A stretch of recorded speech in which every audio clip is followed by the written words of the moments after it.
everyone, I'm Marie Lockwood. This is Cakes, Cooking and More. Today's recipe is a very simple peanut butter fudge that we make in the microwave. So let's see what we need. Okay, so for this recipe, you just need a few things. We have some milk, some powdered sugar, butter, peanut butter. You need an 8x8 pan, some aluminum foil, and of course a whisk. So what we're going to do first is we're going to add our powder to a large mixing bowl.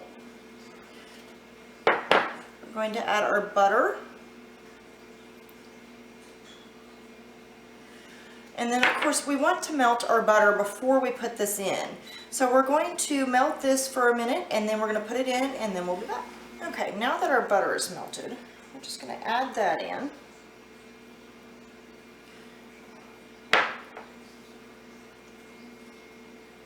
Just try to scrape all that extra butter out of there.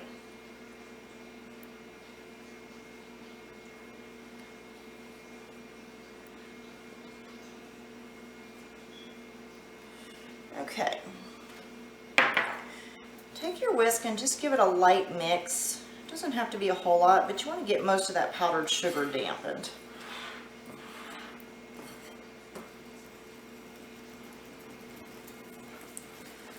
Alright, once your powdered sugar is dampened,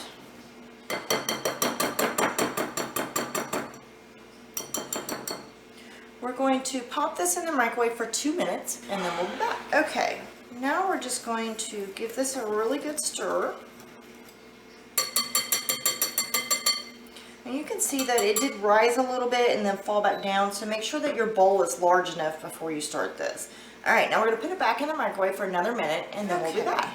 Now we're just going to take our spatula, move everything back down. Now you're going to add your peanut butter. And the amounts will be on the website just like usual.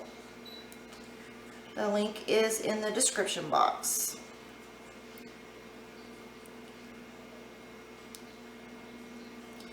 And this, like the last one, is just a really nice summer treat where you can make something good but you're able to make it in the microwave. So you're not heating up your house with the oven on for a long time. So that's one of the reasons I really like this one. And in Georgia, we're actually having what feels like a heat wave right now. But, you know, it's actually only in the 70s. But it's been so cold lately that I'm just enjoying it and not turning on the oven if I don't have to. Alright, so just get your peanut butter all scraped down in there. Take your large spatula and get this well blended. And your peanut butter will sort of melt from the heat of the sugar and the milk and the butter.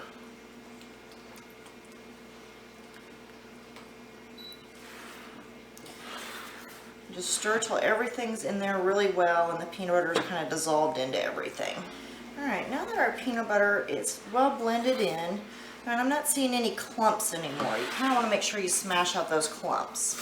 Alright, so we're going to take our pan and we're going to line it with foil. This just makes it easier when we're done to get the peanut butter fudge out without having to, you know, fight your pan and scrape things off and all of that. So then we can just lift the foil straight up. So what we're going to do is just get this as close to the shape as you can. Just kind of fold everything over the edges.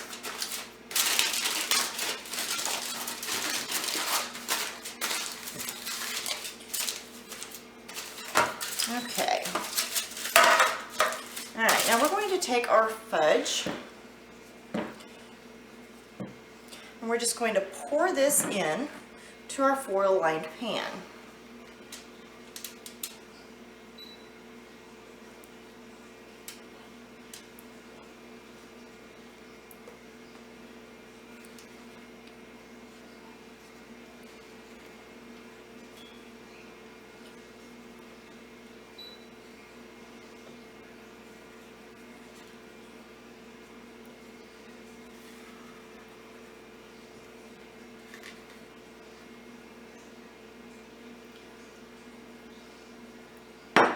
Alright, once you have it all in, just kind of spread it out. Make sure that your corners are in there and it's fairly even.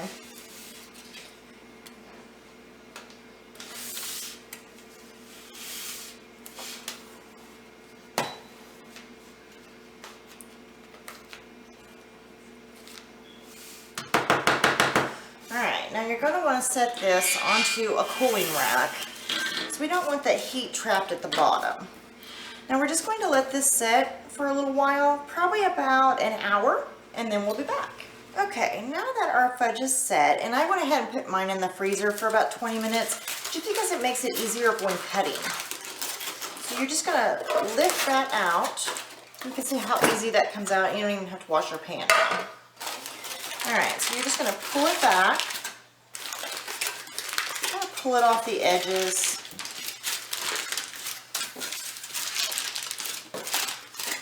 Just like that. Alright, then just take a large knife. Like I said, the freezer just helps with, you know, getting it firm enough for cutting.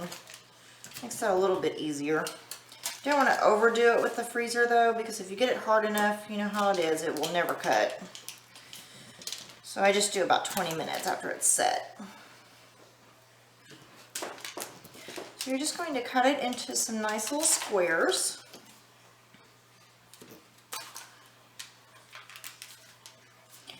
And if your knife starts to stick, like mine is starting to do, you can butter your knife and that'll stop that right away.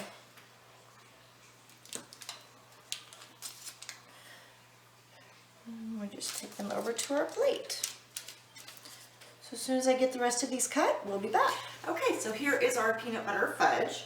You can cut them a little larger if you want. I usually cut them kind of small, about a 1 by 1. You do want to make sure that you store these in an airtight container in your refrigerator.